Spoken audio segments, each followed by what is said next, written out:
네, 선생님들 안녕하세요. 오늘 이제 아트 글쓰기 7회차 강의를 맡은 박혜정입니다. 예, 오늘 이제 선생님들과 함께 나눠볼 이야기는요. 마른 글을 소생시키는 비법입니다.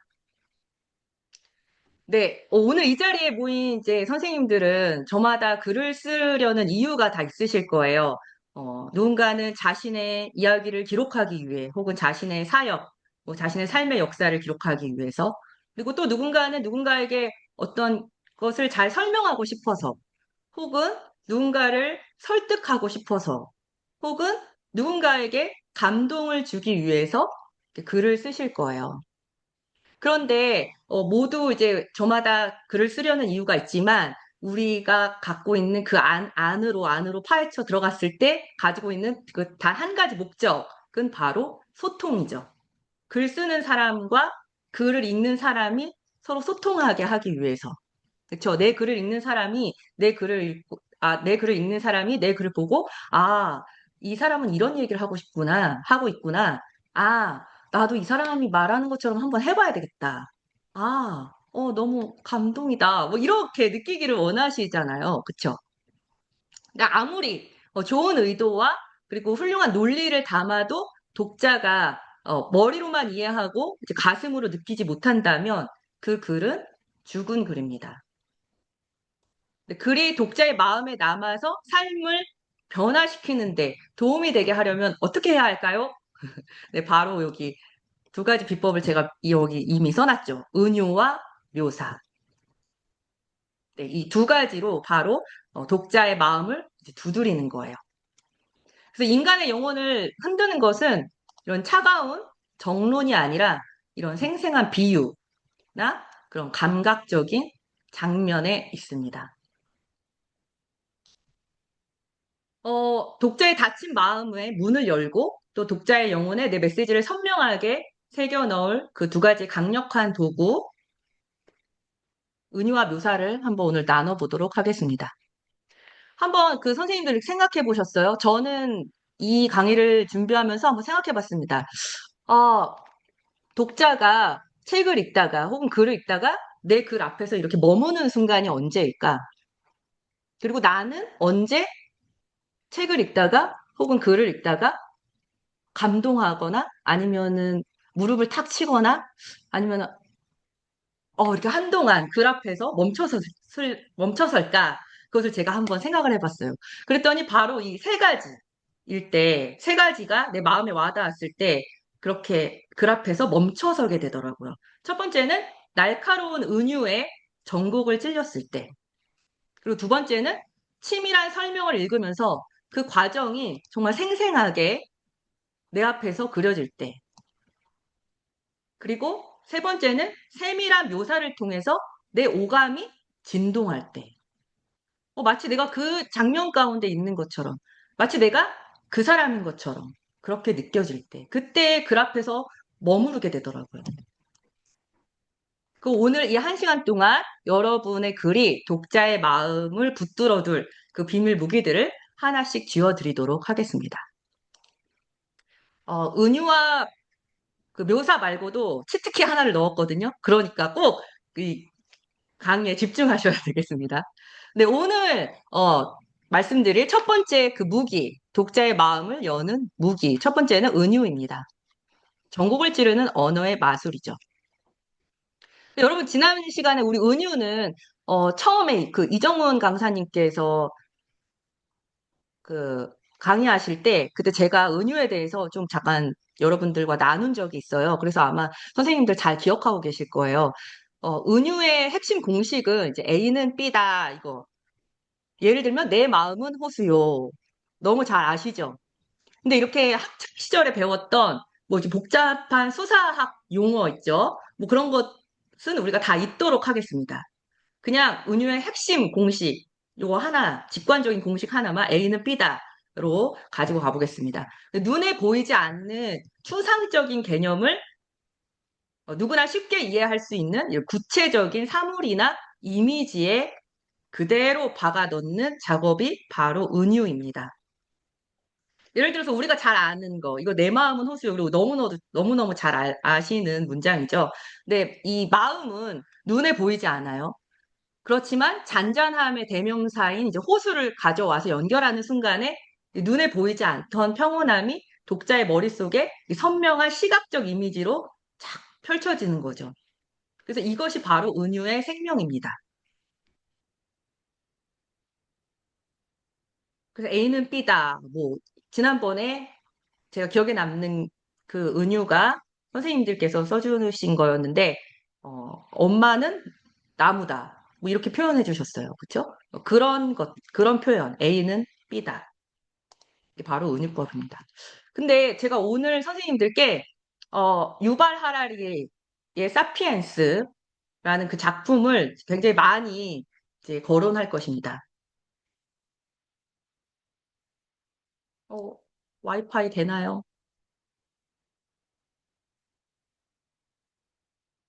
와이파이 돌아왔습니다. 정말 너무 오늘 힘드네요. 왜 이렇게 와이파이가 저를 속을 새길까요?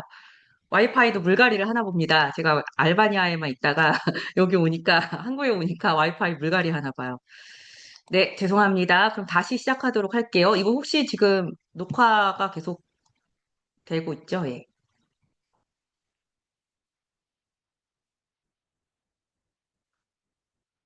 네, 잠깐만요.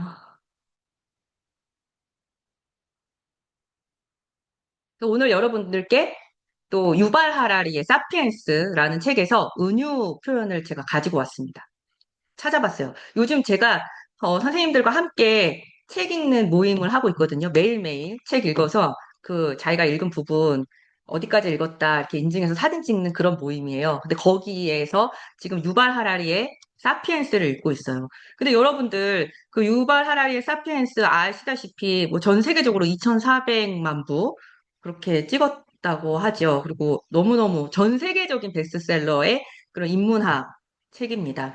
그런데 그럼 이 인문학 책에서 과연 아, 유발 하라리는 어떻게 글을 썼길래 그 전 세계적인 베스트셀러가 됐을까?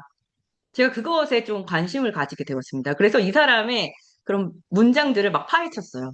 근데 이 사람이 어, 너무너무 재미있고 마음에 와닿는 은유 표현을 많이 쓰는 거예요. 이 단순한 역사책이라기보다는 막 생물학적인 시선으로 인류의 과거와 현재와 미래를 막 날카롭게 분석하고 그런 되게 어려운 책인데, 근데 여기서 사람들이 왜 이 책을 이렇게 재미있게 읽을까, 좋아할까 생각해 봤더니 쉽게 설명하고 있더라고요. 은유법을 써서. 한번 볼게요. 자, 커다란 뇌는 자원을 고갈시키는 밑빠진 독이다. 커다란 뇌는 밑빠진 독이다. A는 B, 은유법이죠.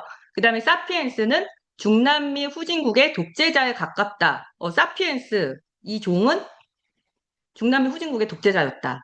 A는 B죠. 그 다음에 인간의 경제사. 인간의 경제사는 미묘한 춤이다.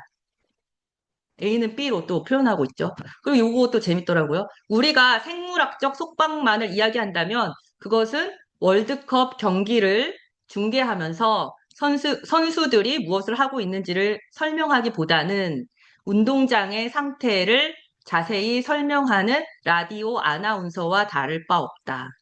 생물학적 속박만을 이야기한다면 그냥 운동장의 상태, 지금 뭐 잔디가 어떻고요, 뭐 운동장 상황은 어떻고요, 이런 거를 설명하는 라디오 아나운서와 같다는 거죠.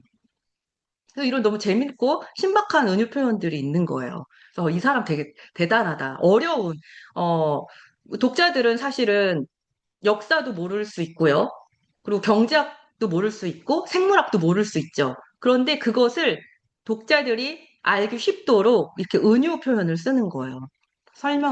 이해하기 쉽도록. 그래서 이 사람이 보면서, 그래서 대가구나. 그런 생각을 했습니다.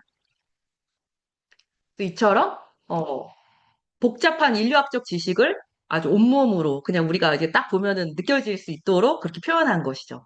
그래서 은유는 이처럼 본질을 단 한 줄로 이렇게 폭로하는 그런 힘이 있습니다. 그래서 지금 거의 책의 반 정도를 읽었는데 앞으로 남은 반의 분량이 너무 기대가 되는 거예요. 또 이 사람이 어떤 은유 표현을 썼을까? 자, 그러면 다음 것도 볼게요. 이번 건요, 드라마 속에서 제가 또 가지고 왔어요. 드라마 속에 나온 은유. 내가 너의 지붕이 되어줄게. 네가 나의 석가래가 되어주고. 그 엄마 친구 아들이라는 드라마에서 프로포즈 할 때 이런 말을 했습니다. 그리고 또 여러분들 재밌게 보셨던 미스터 선샤인이라는 또 그 드라마에서는 이렇게 말했어요. 내가 너의 하늘에 검은새가 되려 하니. 내가 너의 하늘에 검은새가 되어주겠대요. 그리고 또 은밀한 감사라는 드라마 바로 얼마 전에 끝났는데요. 거기서 뭐라고 하냐면요. 연하 부하 직원이 연상의 실장님께 이렇게 얘기해요. 저 이제 실장님 삶에서 상수하면 안 돼요. 이제는 변수가 아닌 늘 실장님과 함께하는 상수가 되고 싶습니다. 근데 이렇게 대중의 가슴을 울리는 드라마 대사에도 그 은유법이 쓰이는 것이죠. 내가 너를 지켜줄게.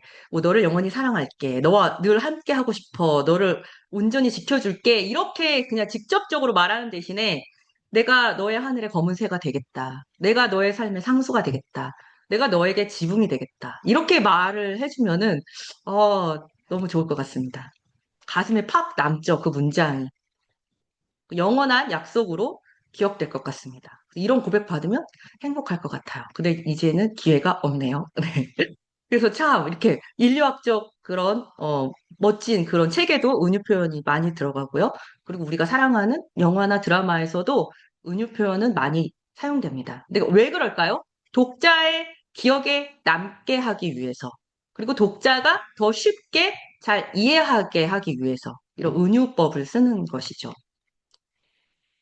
근데 여기서 이제 이렇게 또 생각하실 수 있어요. AI한테 물어보면은 은유법 엄청 쉽게 찾을 수 있는 거 아니에요? 라고 그렇게 생각하실 수 있죠. 저도 그래서 한번 물어봤어요. AI한테. 근데 AI한테 뭐라 그랬냐고, 제가 뭐라고 물어봤냐면, AI야, 너는 왜 이렇게, 진부한 은유 표현만을 내뱉니? 좀 신박한 거, 사람들이 생각하지 못한 것을 줘보렴. 너가 찾는 은유 표현의 한계는 뭐니? 라고 제가 물어봤습니다. 좀 AI를 혼내면서 물어봤죠. 그랬더니 그 AI가 뭐라고 대답하냐면요. 나는 너네와 같이 직접적인 삶의 경험이 없기 때문에 나는 신박한 은유를 찾지 못해. 나는 그저 내 언어 모델 안에 있는 것 안에서 그 단어를 조합할 뿐이야. 그래서 신박한 은유 표현은 AI 나에게 물어볼 것이 아니고 인간, 사람이 너희들이 만들어야 돼. 라고 그렇게 말하는 거예요. 그래서 제가 너무너무 또 제가 소설책을 읽으면서 좋은 표현을 찾아봤습니다. 앤 나폴리타노라고 헬로 뷰티풀이라는 그런 소설을 쓴 작가가 있습니다. 근데 거기에 이렇게 나와요. 주인공이 이제 사랑하는 사람을 잃은 그 아픔을 표현하면서 이렇게 말해요. 주머니가 없는 바지와 같다. 그 사람이 없는 이 시간을 살아내는 게 주머니가 없는 바지와 같다는 거예요. 여러분, 주머니가 없는 바지 어떻죠? 굉장히 초조하고 불안감이 느껴지지 않으신가요? 뭔가 준비되지 않았고 힘들죠. 바지에는 분명히 주머니가 있어야 되는데, 근데 그게 없어요. 꼭 있어야 될 것이 없는 상태. 그래서 초조하고, 그래서 불안한 상태. 이런 것을 이 문장 하나가 말해주고 있죠. 근데 만약에 기계적 은유를 한다면 그의 부재는 뭐 산소가 없는 것과 같다. 이렇게 직접적으로 말할 수 있겠죠. 근데 산소가 없다? 물론 이게 은유이기는 하지만, 근데 조금 많이 들어본 거잖아요, 우리가. 그쵸? 그러니까 좀 그냥 식상할 수도 있어요. 그런데 이렇게 주머니가 없는 바지와 같다라고 표현하면은, 이거는 좀 기억에 남는 거죠. 그리고 그 사람의 마음이 어떻다라고 구구절절히 설명하지 않아도 내 마음이 그냥 알겠어요. 이 사람이 정말 지금 혼자 덩그라니 남아서 뭔가 준비되지 않은, 홀로 있기 때문에 초조한 그런 상태구나, 이런 걸 알 수가 있죠. 그래서 우리가 살아있는 운유, 이런 것을 표현을 하려면은 우리가 직접 우리의 삶의 무게로 고민해보고, 갈등해보고, 또 그런 결핍으로 밤을 새워보고, 또 어떤 기쁨으로 정말 환희에 차보고 뭐 이런 경험을 해봐야만 우리가 좋은 은유를 만들어낼 수 있다. 그래서 이 은유법은 진짜 우리 인간만의 또 고유한 영역이다라고 제가 그렇게 강조하고 싶습니다. 그래서 선생님들 글 쓰실 때 AI한테 은유 표현을 물어보지 마시고 그것이 조금 진부하게 느껴지더라도 그 본인이 직접 찾으시는 그런 연습을 하시면 좋겠습니다. 그런데 여러분 아세요? 좋은 은유가 나오려면은 그리고 신박한 은유 표현을 만들기 위해서는 그 진부한 은유부터 시작해야 돼요, 사실은. 그쵸? 어떻게 생각하지도 않고 연습도 안 했는데 갑자기 신박한 거를 만들어내기가 어렵잖아요. 그래서 진부한 표현부터 그냥 해보시는 거예요. 그래서 연습의 연습, 훈련의 훈련을 통해서만 어, 그렇게 해야만 자기만의 이제 새로운 은유를 만들어낼 수가 있습니다. 그러니까 내가 만든 은유 표현은 다 진부해라면서 이렇게 자신 없어 하지 않으셔도 됩니다. 자, 그러면 한번 은유 연습을 한번 해볼게요. 자, 마이크를 켜주시고 한번 생각해 보세요. 나는 뭐뭐이다. 나를 한번 은유법으로 표현해 보세요. A는 B에다가 대입해 보는 거예요. 나는 뭐뭐이다. 지금 제가 예시를 들어드릴 테니까 한번 들으시면서 본인이 무엇인지, 무엇에 대입할 수 있는지 한번 생각해 보세요. 제가 저희 아이들한테 물어봤어요. 며칠 전에 차 안에서. 자, 나는 땡땡이다. A는 B, 운유법으로 한번 표현해 보자. 그랬더니 큰아이가 나는 공책이다. 라고 했습니다. 그래서 왜 했더니, 저는 아직 배워야 될 게 많고, 저는 아직 익혀야 될 게 많아요. 그래서 저는 공책이에요. 라고 말을 하더라고요. 그리고 저희 막내가 말했습니다. 나는 고양이다. 그래서 너는 왜 고양이니까? 나는 고양이처럼 귀여우니까 나는 고양이다. 그러더라고요. 자기 고양이처럼 귀여워서 자기 고양이래요. 그리고 또 둘째가 말했습니다. 나는 상자다. 그래서 왜? 그랬더니, 상자 안에서 뭐가 있을지 모른다는 거예요. 기대할 수 있다는 거죠. 그 안에서 무엇이 나올지. 그래서 자기는 그런 사람이래요. 그래서 자기는 상자다. 이렇게 얘기하더라고요. 그래서 제가 또 아이한테 물었습니다. 그럼 엄마는 뭐인 것 같아? 엄마는 뭐야? 라고 물어봤어요. 그랬더니 애들이 뭐라 그러냐면, 큰아이가 엄마는 만년필이야. 그러더라고요. 그래서 왜? 물어봤습니다. 만년필은 잘못 쓰면은 실수해서 잉크가 번져나간대요. 근데 그 실수가 멋있게 보인다는 거예요. 그러면서 엄마는 실수를 잘 하는데, 근데 엄마의 실수가 다 멋있다는 거예요. 엄마는 실수를 통해서 멋있는 거를 만들었는데요. 그래서 저한테 만년필이라고 그렇게 얘기를 해주더라고요. 근데 되게 기분이 좋았어요. 아이들이 저를 그렇게 보고 있다는 것이. 자, 그러면은 이제 여러분들 한번 생각해 보셨죠? 나는 뭐뭐다. 한번 발표해 보실래요? 나는 뭐뭐다.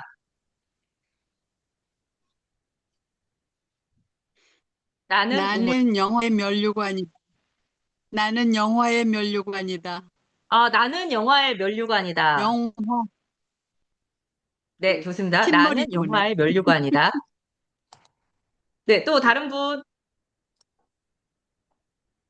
네, 우리 김완영 선생님 한번 해보실래요? 나는 소나기이다. 나는 소나기다. 네. 왜요? 시골에 가물어서 소나기가 물이 필요합니다. 빗물이 필요합니다. 아, 꼭 필요한 존재라는 뜻이네요, 그러면. 그런 존재가 되고 싶습니다. 네, 좋습니다. 네, 좋은 은유 표현이었습니다. 라는 소나기다. 네. 또 한 번 더 해볼까요? 네, 우리 하승미 선생님. 나는 돌멩이다. 나는 왜? 돌멩이다. 왜? 하나님이 곁에 있으시는 기초돌이기 때문이다. 하나님이 귀에 있으시는 기초돌이기 때문이다. 나는 돌멩이다. 네, 좋습니다. 네, 이렇게 막 잘 표현하셨어요. 나는 뭐뭐다. 그쵸? 네, 잘하셨습니다. 그래서 여러분께서 이렇게 이거를 연습을 하시면 되는 거예요. 그래서 예를 들어서 여러분들께서 매일 이제 글을 쓰시잖아요. 어떤 글을 쓰실 거 아니에요. 그러면 그 안에 한번 은유의 문장을 한 문장을 만들어서 넣어 보시는 거예요. 그 글의 주제를 잘 표현하는 무엇? 있다면 그것을 은유 표현으로 한 문장 한번 꼭 넣어보세요. 그러면 글이 완전 확 살아납니다. 그냥 설명만 구구절절히 한 글이라면 꼭 은유를 이렇게 넣어서 연습해 보시기를 바랍니다.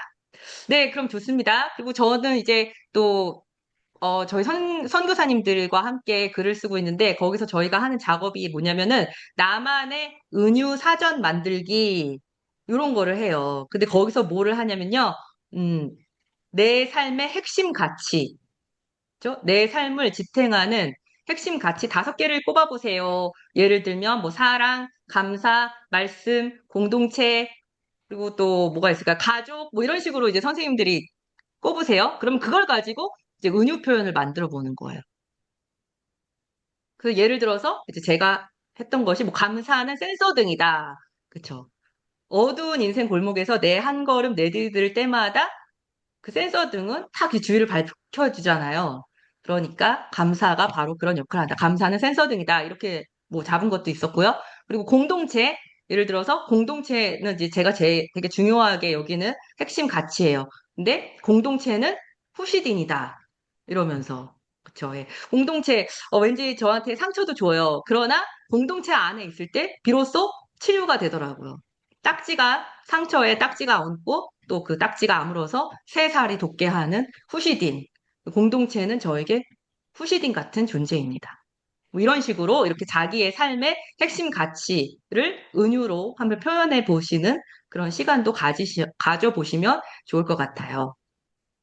이처럼 은유를 이제 정의하는 순간 독자의 마음에는 생각의 여백이 생깁니다.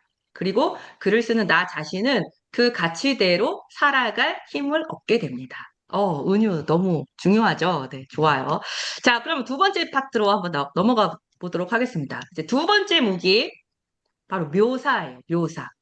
독자의 눈앞에 펼쳐지는 감각의 영화. 좀 거창하네요. 그렇죠? 네, 묘사. 자, 그럼 묘사가 뭔지 볼까요? 묘사는 설명하지 말고, 말하지 말고, 보여주라는 거예요.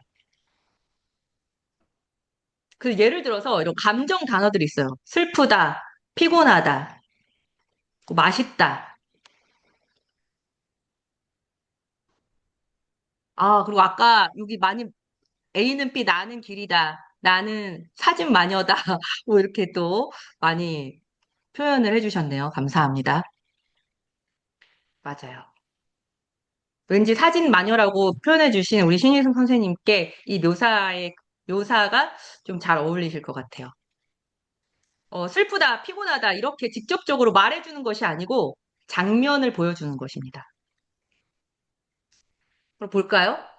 우리는 자꾸 감정이나 상태를 친절하게 막 설명해 주려고 해요. 그런데 묘사의 대원칙이 뭐냐면 show, don't tell. 보여줘라, 말하지 말고 그거예요. 네, 설명하지 말고 보세요. 슬펐다는 이름표 대신에 눈물이 보였다라는 행동을 보여줍니다. 그리고 감정 단어를 절대로 쓰지 않아요. 그리고 상황으로 증명합니다. 슬펐다, 힘들었다, 피곤했다, 기뻤다, 이런 단어를 쓰지 않는다는 거예요. 근데 우린 늘 그렇게 쓰죠. 우린 늘 그렇게 쓰고 말했을 거예요, 지금까지. 특히나, 어, 그쵸. 말할 때는 뭐, 나 어제 슬펐어. 이렇게 해도 되긴 되는데, 이제 그래서 특히나 이 묘사의 방법에서는 그것을 말하지 말라라는 거예요. 직접적으로 말하지 마요. 그리고 이제 오감을 활용합니다. 오감. 시각, 청각, 촉각, 미각, 그리고 후각을 동원해서 이제 독자를 공간으로 이제 그 글의 공간으로, 상황으로 데리고 들어오는 거예요. 예를 들어서, 어머니가 고생을 많이 하셨다. 라는 그런 어떤 설명의 문장이 있어요. 근데 엄마가 고생했어 라고 읽으면 그 문장이 독자한테 와닿지가 않죠. 그러나 이렇게 묘사해 보는 거예요. 어머니의 손등은 가뭄든 논바닥처럼 갈라져 있었다. 그러면 막 상상이 되죠, 이제. 머릿속에 그려지잖아요. 엄마의 손, 가뭄든 논바닥 쩍쩍 갈라져 있죠. 땅이. 근데 그것처럼 엄마의 손등이 그렇게 갈라져 있대요. 그러면 얼마나 주름이 많이 깊게 패인 거예요. 그런 이미지가 머릿속에 그려진단 말이에요. 그래서 아, 우리 엄마 정말 고생했어요. 라고 한 줄 쓰는 것보다 이렇게 그 엄마의 손이 그려지도록 말하라는 겁니다. 그러면 독자는 머리로 아, 그래, 이 어머니 되게 고생하셨구나. 이렇게 받아들이는, 정보로 받아들이는 게 아니고 온몸의 감각으로 이 어머니의 그 지난했던 삶, 그 힘든 얼마나 고생하셨을까. 뭐 이런 것들을 그냥 막 체험하게 되는 거죠. 그러면은 이제 5가지 그 오감을 활용하라고 했잖아요. 그거 한번 볼게요. 제가 친절하게 다 써갖고 왔습니다. 네, 오감의 5가지 종류는 시각, 청각, 후각, 미각, 촉각 이렇게 있죠. 근데 예를 들어 이제 시각은 눈을 통해서 보는 거예요. 그래서 뭐 색깔이나 모양, 거리, 그리고 빛 이런 것들, 그리고 사람 생김새도 이 시각에 들어가죠. 그리고 어떤 풍경 이런 것도 시각에 들어갈 수 있어요. 그래서 반짝이는 거리, 노란 스탠드 불빛, 그다음에 뭐 곱게 뭐라고 해야 될까요? 뭐 힘이 들어가 있는 눈, 막 이러면서 이렇게 반짝이는 눈빛, 뭐 이런 식으로 그 어떤 사람의 모습까지도 시각으로 나타낼 수 있고요. 그다음에 청각은 여러분 다 아시는 것처럼 이렇게 들리는 거, 소리, 귀를 통해서 이제 들리는 거예요. 뭐 리듬, 높낮이, 진동 이런 거. 그래서 날카로운 초침 소리, 뭐 그 공간을 가득 메운 건 날카로운 초침 소리뿐이었다. 이렇게 뭐 그렇게 표현할 수 있죠.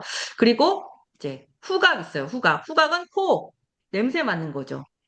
그래서 매캐한 양초 연기나 뭐 커피의 씁쓸한 탄 냄새 이런 것들이 이제 해당될 수 있겠습니다. 그리고 미각은요, 이제 혀로 뭐 단맛, 짠맛, 신맛, 쓴맛, 뭐 감칠맛 뭐 이런 것들, 그렇죠? 그다음에 촉각은 터치, 피부를 통해서 네. 그리고 뭐 통증 같은 것도 있을 수 있겠죠. 그래서 뭐 돌덩이처럼 굳은 어깨라든지 아니면 손등에 튄 차가운 물방울이라든지 뭐 이런 것들 이제 다 촉각이 이게 해당되는 것입니다. 그래서 이런 거를 글을 쓸 때 이런 거를 이제 활용하시라는 거예요. 그러면은 예를 들어 볼게요. 슬픔과 눈물을 보여주는 묘사. 제가 일부러 이미지 같은 것을 하나도 넣지 않았습니다. 그냥 한번 느껴보세요. 어떻게 느껴지시는지. 자, 설명하는 거. 그냥 말하는 거죠. 설명하는 거요. 그는 소리 없이 눈물을 흘리며 슬퍼했다. 그쵸? 소리 없이 슬퍼했구나. 근데 묘사는 어떻게 해요? 차마 밖으로 터져 나오지 못한 울음이 목구멍을 꽉 막아섰다. 툭 떨어진 묵직한 눈물 한 방울이 무릎 위에 얹은 거친 손등을 소리 없이 적셨다. 하면은 그 장면이 보여지시죠? 그쵸? 네. 설명하는 게 더 와닿으세요? 이 보여주는 게 더 와닿으세요? 뭔가 마음이 울렁거리는 거, 움직이는 거. 자, 1번이에요? 2번이에요? 보여주는 거. 네. 다 좀 2번. 손가락으로 표시해 보세요. 그쵸? 2번이죠. 그쵸? 묘사하는 게 그게 다 마음에 와닿는 거예요. 맞습니다. 그다음 2번째 볼게요. 기다림과 초조함을 이제 보여주는 묘사입니다. 예를 들어서 이제 설명해요.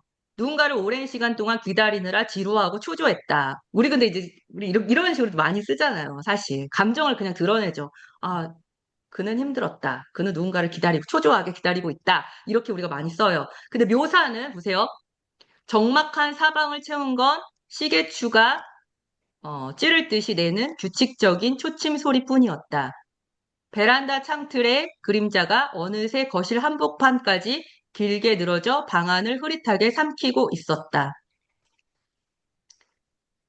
그러면은 이것도 장면을 보여주는 것으로 이게 느껴지잖아요. 아, 참 지루하고 초조한 시간을 지금 누군가를 기다리느라 보내고 있구나.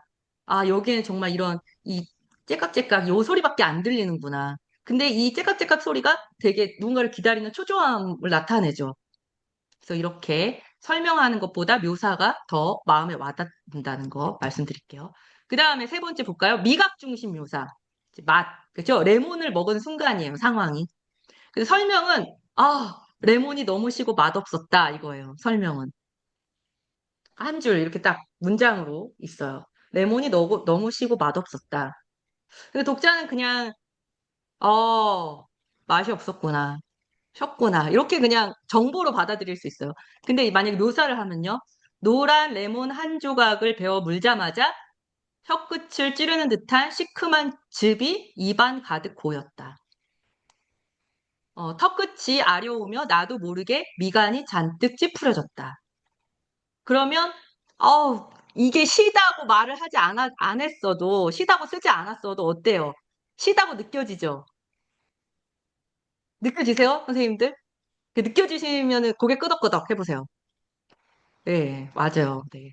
그러니까 이렇게 보여주시는 거예요. 느낄 수 있도록 오감을 활용해서. 자, 그 다음 또 청각 중심 묘사 볼게요. 상황 아주 고요한 도서관. 설명. 도서관이 아주 조용했다. 이렇게 쓰면 이제 이건 설명이에요. 정보를 주는 거예요. 지금 도서관은 조용하다라는 정보. 그런데 묘사를 쓰면요, 이래요. 정적만 남은 도서관 안에는 서걱서걱 책장을 넘기는 소리와 연필 끝이 사각거리며 거친 종이를 긁는 소리만이 조심스럽게 서성였다. 그러면은 독자는 이걸 읽으면서 지금 되게 조용하구나. 왠지 자기도 조용해야 될 것 같아. 책장, 요걸 살살 넘겨야 될 것 같죠? 그런 느낌을 주는 거예요. 그래서 우리가 지금까지 어떤 감정이나 감각을 직접적으로 썼다면 이제 그렇게 쓰지 말고 한번 그 장면만큼은 묘사로 한번 표현해 보시자는 거예요. 그러면 마른 글이 이제 생기를 얻는 거예요.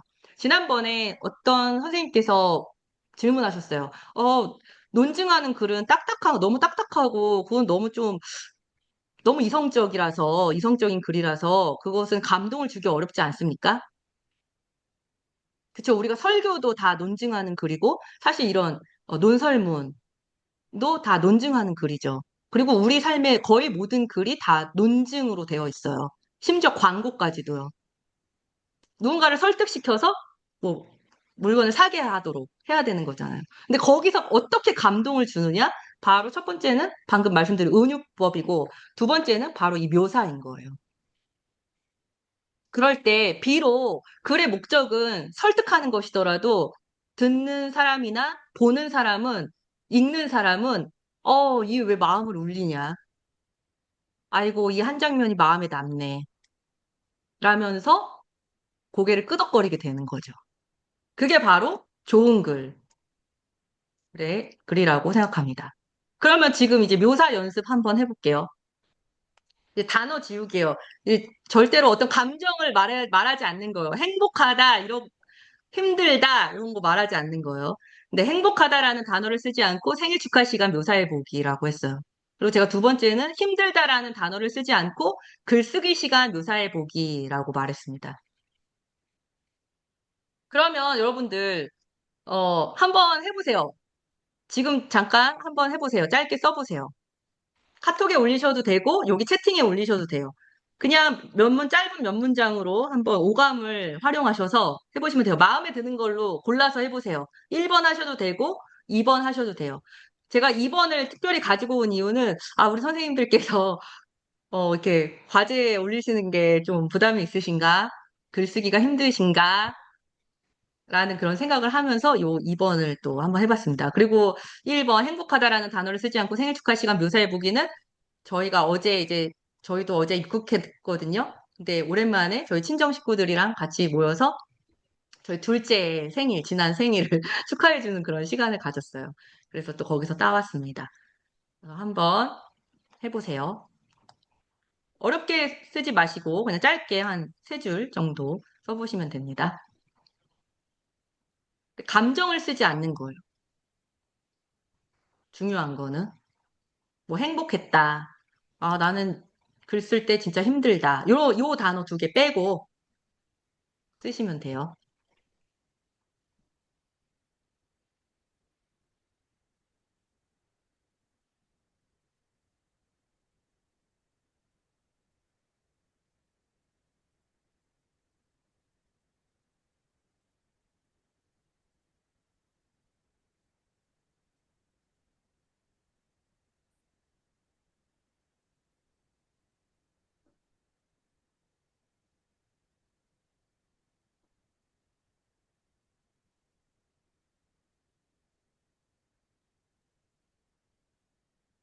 네, 다 쓰신 분들은 채팅방이나 단톡방이나 아니면 여기 채팅에 올려주시면 좋겠습니다.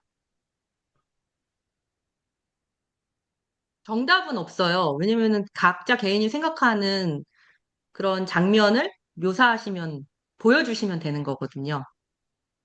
그래서 틀릴 일도 없죠. 네. 아, 이거 틀렸어 라고 말할 사람이 아무도 없습니다. 지금 하나 올라왔는데요. 볼까요? 이번 생일 축하 시간은 하늘에 올라갔다 온 것 같았다. 모두가 함께 높이 여행을 한 것 같았다. 오, 좋습니다. 그런데, 축하 시간에 무엇을 했기 때문에 하늘에 갔다 온 것 같았는지 그 구체적인 어떤 시각적 효과를 조금 더 써주시면 더 좋을 것 같아요. 함께 축하하는 그런 왁자지껄한 모습, 아니면 함께 서로 진심을 다해서 기도해주는 그런 모습, 그런 게 한 장면이 들어가면 이 더 시각적 효과가 살겠죠. 네, 또 하나 볼게요. 네, 김영덕 선생님. 하루를 보내는 시간들이 자기를 봐달라며 나에게 달려들었다. 마무리하는 저녁에야 해야 할 일을 하지 않고 지내왔음을 침대에 누우며 깨달았다. 아, 그쵸. 글쓰기 못했네. 아, 글 썼어야 되는데.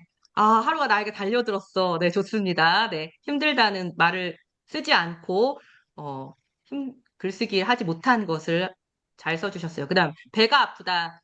갑자기 복통이 왔다. 순간 아무 생각이 나지 않는다. 아직까지 글쓰기를 하고 과제를 해야 하는 것이 복통과 같다. 음, 너무 이렇게 제가 스트레스를 드렸나요? 죄송합니다. 네. 근데, 자, 여기 근데, 조금, 이 묘사가 잘 이렇게, 오히려 이게 그거 같아요. 은유 같아요. 글쓰기는 복통이다. 라는 그런 은유 같이 느껴져요. 그래서 여기에, 음, 마지막 문장보다는 글쓰기를 하려고 할 때마다 배가 아프다라는 그런 말을 넣어주시면 더 좋지 않을까 그런 생각이 듭니다.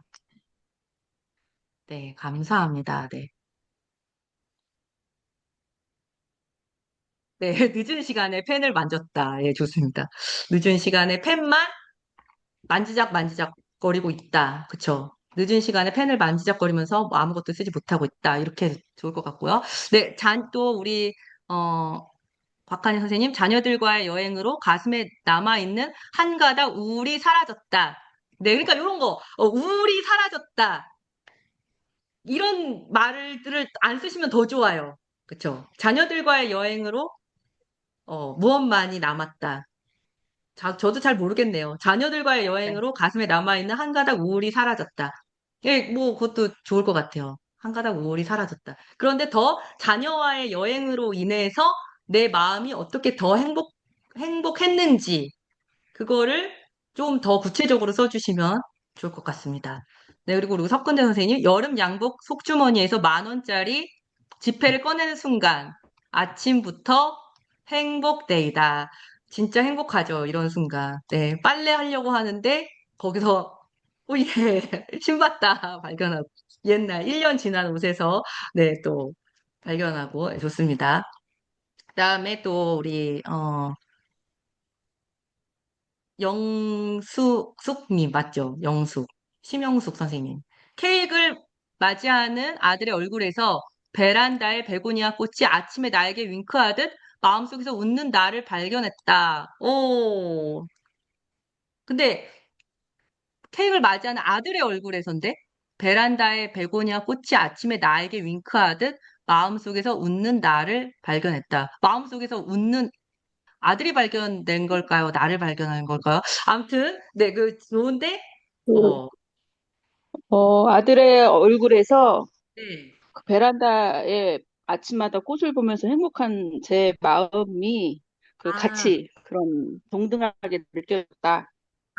웃는 나의 얼굴을 발견했다. 나의 얼굴이 겹쳐졌다. 이렇게. 네, 좋습니다. 네, 아주 좋아요. 베란다에 베고니아 꽃이 아침마다 이렇게 활짝 펴 있는 예쁜 모습을 우리가 상상하게 되잖아요. 좋은, 묘사입니다. 좋습니다. 시각적 효과 좋아요. 그 다음에 지난날 아들 집에서 손주를 봐주었는데 점점점 하고 계속 지금 우리 장순영 선생님 써주고 계신가 봐요. 너무 기쁘셨을 것 같아요. 아들 집에서 손주를 봐주고 계실 때. 저희 부모님이 4년 만에 저희 아이들을 이제 어제 보셨거든요.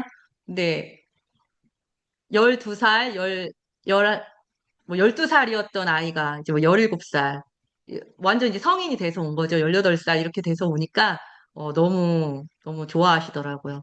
네, 정말 행복하셨을 것 같아요. 그래서 아들 집에서 손주를 봐주었는데, 손주의 얼굴이 뭐 같았다. 네, 손주의 웃음을 생각하면서 손주의 웃음이라는 제목으로 글을 쓰게 되었다. 네, 좋습니다. 손주의 웃음을 생각하면서 손주의 웃음이라는 제목으로 글을 쓰게 되었다. 네, 좋습니다. 네, 선생님들, 감사해요. 네. 또 신희승 선생님께서 또 올려주셨어요. 우리 멋진 아들 생일 축하해 라는 문구가 적힌 플래카드를 냉장고 문 앞에 붙이고 생일 케이크에 초를 꽂아 생일 축하 노래를 불러주었다. 아들은 돈 벌고 싶다 라는 혼잣말을 기도 대신으로 고백하며 초를 불었다. 아들의 의외의 고백에 아스퍼거 경계에 있는 아들이 더디지만 성장해 가는 모습을 느꼈다. 예, 아주 시각적으로 또 그 장면을 잘 표현해주고 계십니다. 네, 좋습니다. 너무 감사합니다. 또 이제 단톡방에 올라와 있는 거 읽어드릴게요. 김혜실 선생님 생일 축하 시간 휴가 나온 아들의 생일에는 환한 웃음이 지어졌고 입술을 움직이며 군침을 흘렸다. 그동안 먹지 못했던 고구마 케이크를 앞에 두고 손뼉을 치며 어린아이 같이 환호성을 불렀다. 예, 좋습니다. 저도 막 침이 고이네요. 네, 그리고 또 하수민 선생님, 너가 내 옆에 있다는 게 조건 없이, 이유 없이, 사정 없이 최고이다. 네, 근데, 이건 좀 묘사라기보다는 뭔가 이유인데, 너가 고마운 이유. 네, 네, 아무튼, 좋습니다. 아니면, 네, 맞아요. 그래서 조금 더, 이제 묘사가 사실은 안 해보셨기 때문에 조금 어려우실 거예요. 좀 어려워요. 그쵸? 이 감정 단어를 직설적으로 쓰지 않고 그냥 그 상황을 오감으로 느끼게끔 해주는 거. 네. 그리고 우리 최승국 선생님께서 또 올려주셨습니다. 9시에 도서관 출입증을 찍었다. 글 몇 줄 쓰지 못했는데 점심시간이 훌쩍 지나갔다. 생각이 멈추니 키보드가 손가락을 밀어낸다. 퇴실 종소리에 가방을 싼다. 네, 좋습니다. 그 글을 몇 줄 쓰지 못했는데 시간이 후딱 지나간 그런 장면을 잘 그려주고 계셨어요. 그래서 여러분들, 써보시니까 어떠세요? 좀 쉬운 것 같은데, 또 좀 어렵죠? 예. 왜 그러냐면은 묘사 연습을 많이 안 해보셔서 그래요. 그렇기 때문에 은유와 마찬가지로 이 묘사도 어떤 한 장면을 딱 포착하셔서 이 장면만큼은 묘사를 활용해서 보여줘야 되겠다. 이렇게 생각하시고 그 부분을 이렇게 묘사로 한번 써보시면 좋을 것 같습니다. 그래서 선생님들이 묘사를 어려워하실까 봐 제가 가지고 왔습니다. 오늘 시간에 치트키. 네, 은유와 묘사 잘하면 너무 좋죠. 근데 묘사를 잘 못해요. 그리고 죄송한 말씀이지만 또 우리 어떤 선생님들은 나 너무 이성적인 사람이야. 나는 T야. 이러시면서 또 어떤 거를 그렇게 감정을 막 이렇게 세세하게 표현하신다거나 이런 게 어려우실 수가 있어요. 그래서 그런 우리들에게 필요한 것은 무엇? 그래, 묘사 못한다면 자세한 설명으로 가자. 독자를 납득시키는 논리의 도구의 언어입니다. 자, 이 시간에는 조금 유발 하라리, 아까 방금 말씀드렸죠. 유발 하라리의 사피엔스하고, 그 다음에 우리 황석영 작가님 있습니다. 아주 한국 문학의 대가이시죠. 80대 우리 작가 선생님이신데, 작년에 할매라는 소설을 내셨어요. 할매. 할머니에 대한 이야기가 아닙니다. 600년을 살은 팽나무에 대한 이야기예요.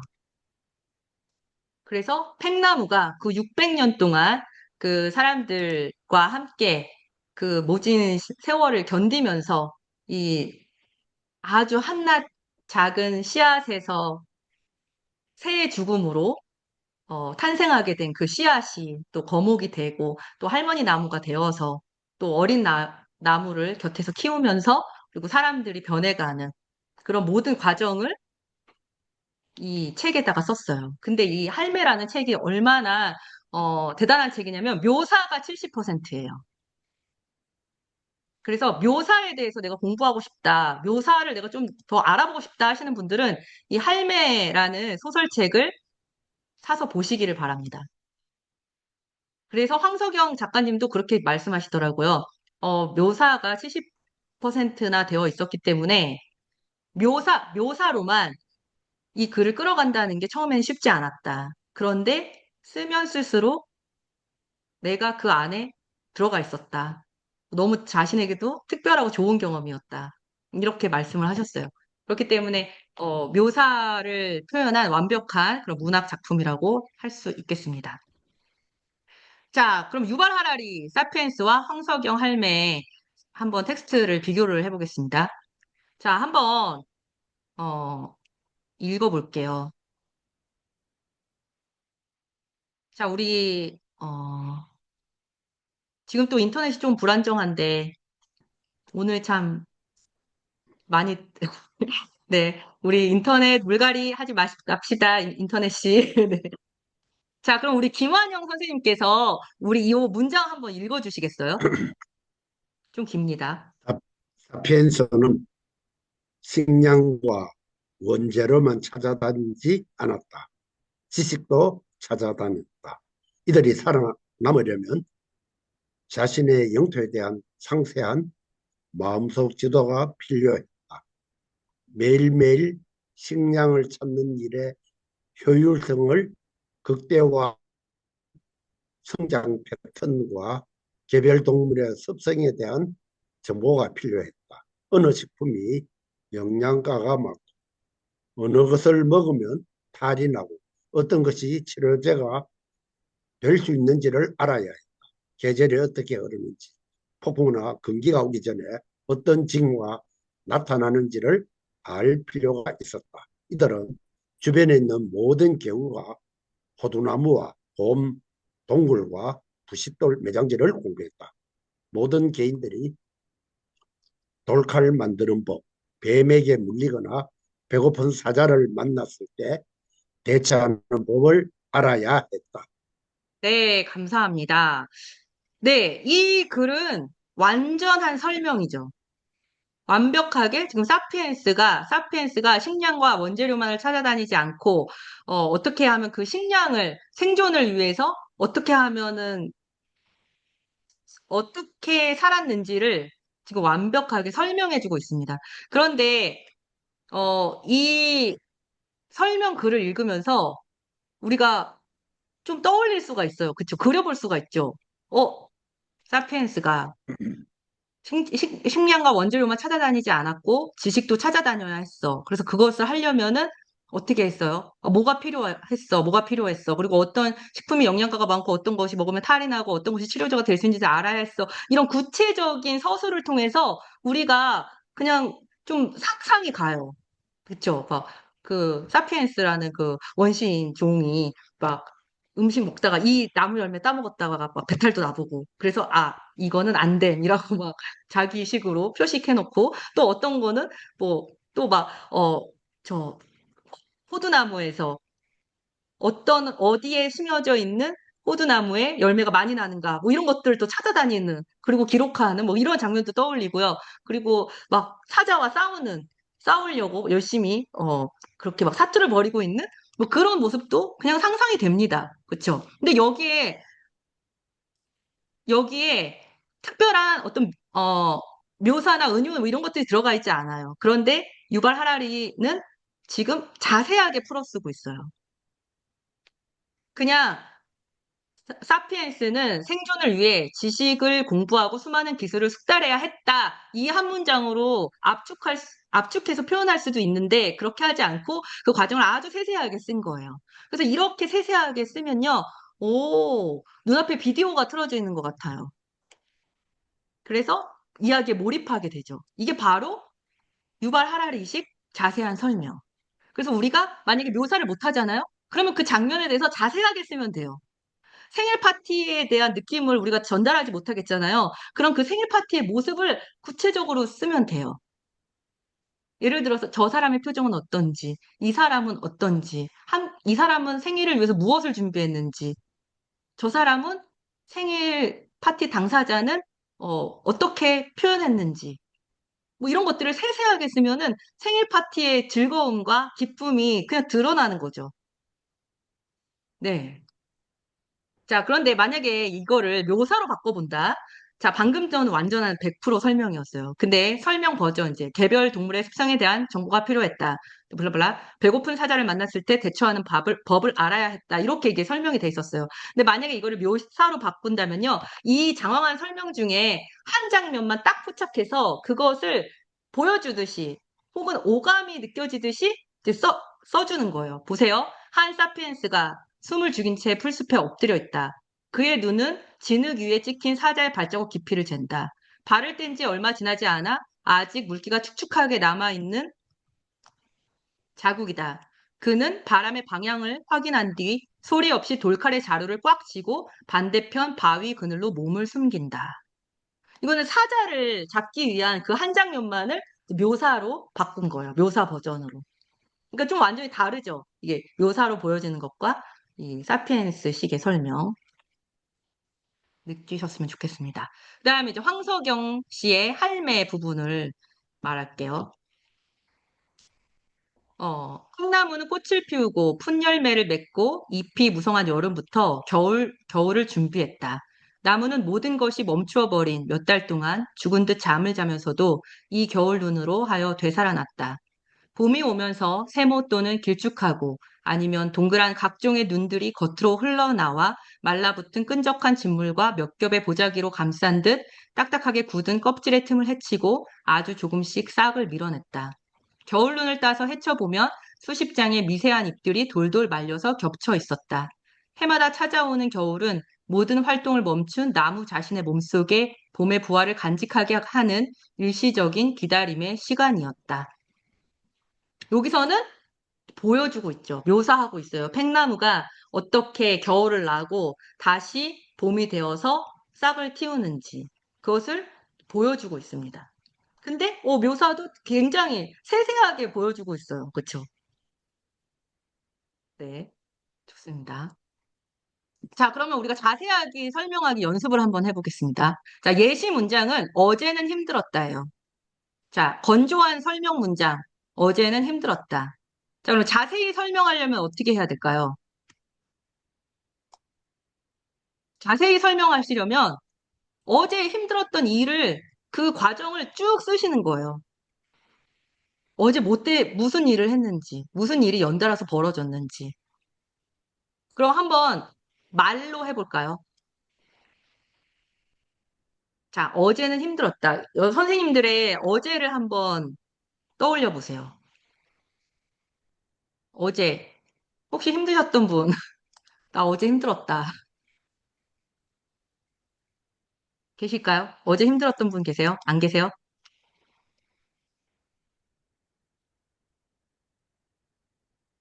우리 한수정 선생님, 어떻게 어제 힘드셨어요? 어제, 어제는 우리 딸이, 몸이 기운이 없고 축 처져서 우울해 보여서 내 마음도,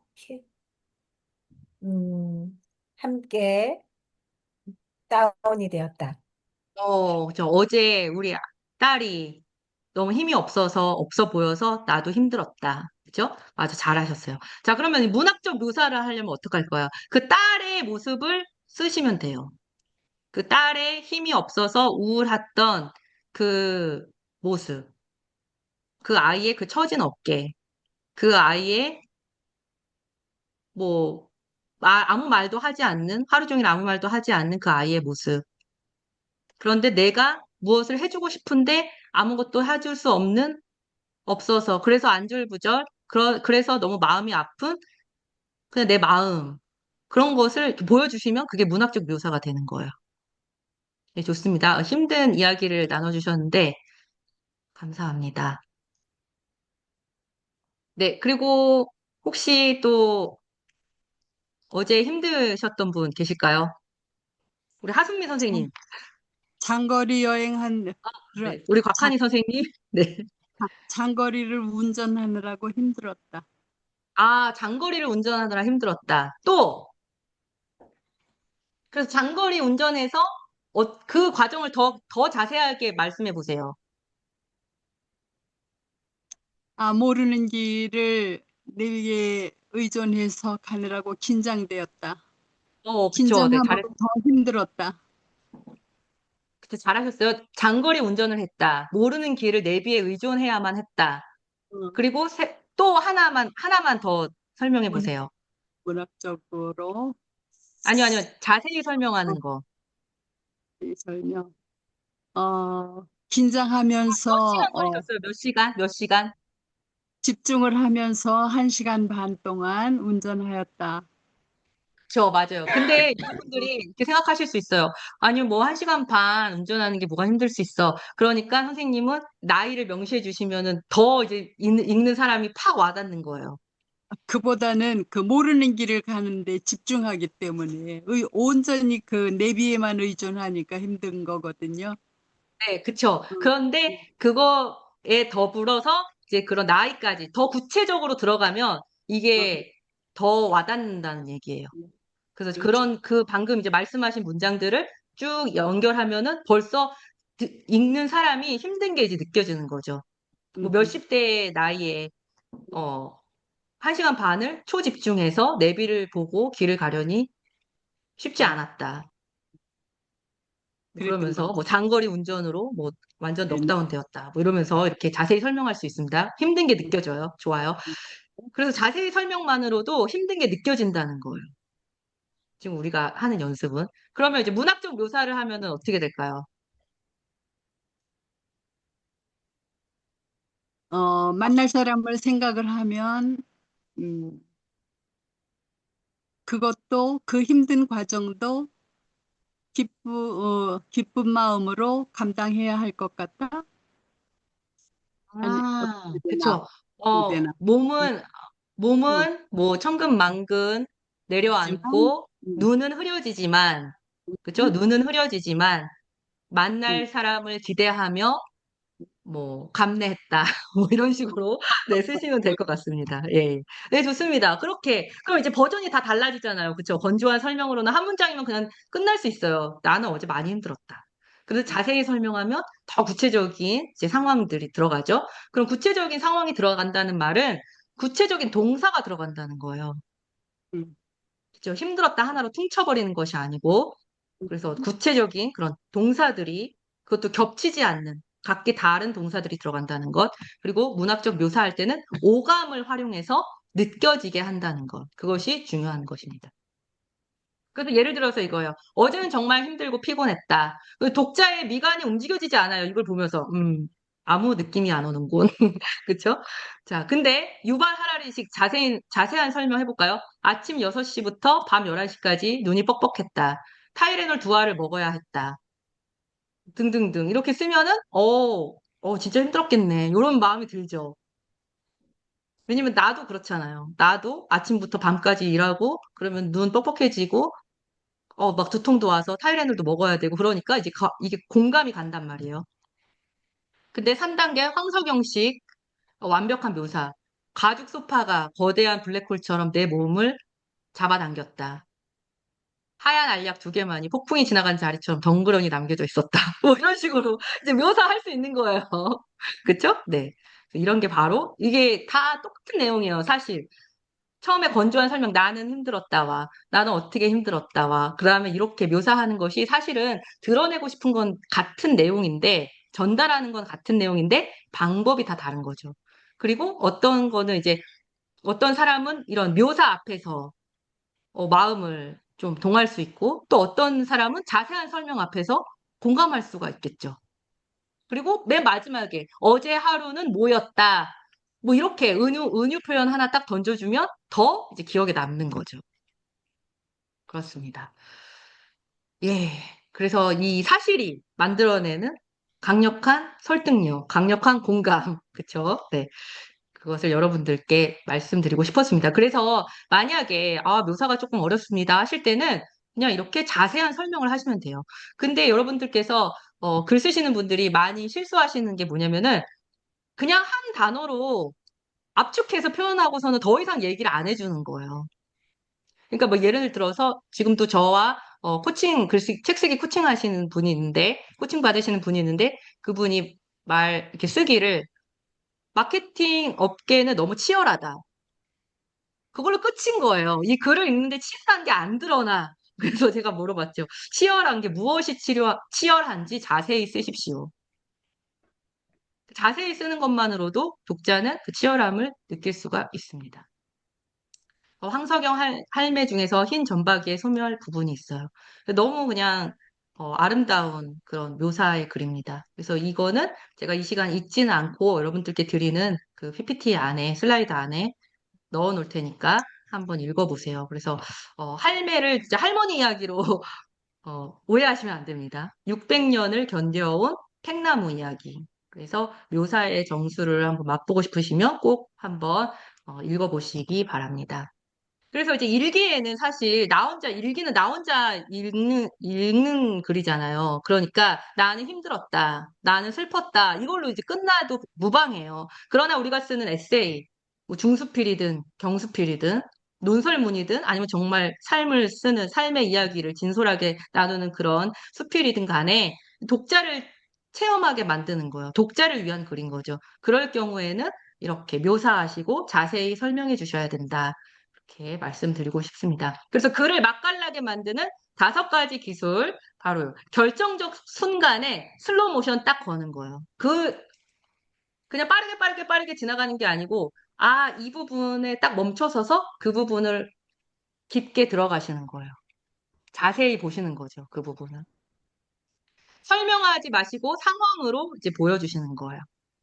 감정을 그대로 보여주시지 않는 것입니다. 행복했다, 슬펐다, 힘들다, 뭐 이렇게 보여주지 않습니다. 그 대신 오감으로 느끼게 합니다. 이건 연습이 필요하겠죠. 그렇죠? 그리고 꼭 필요한 장면에만 들어가도록 해야 돼요. 오늘 배운 거 있죠. 은유, 자세한 설명, 그리고 묘사, 이 세 가지를 계속 그냥 글에서 남발하시면은 독자가 힘들어요.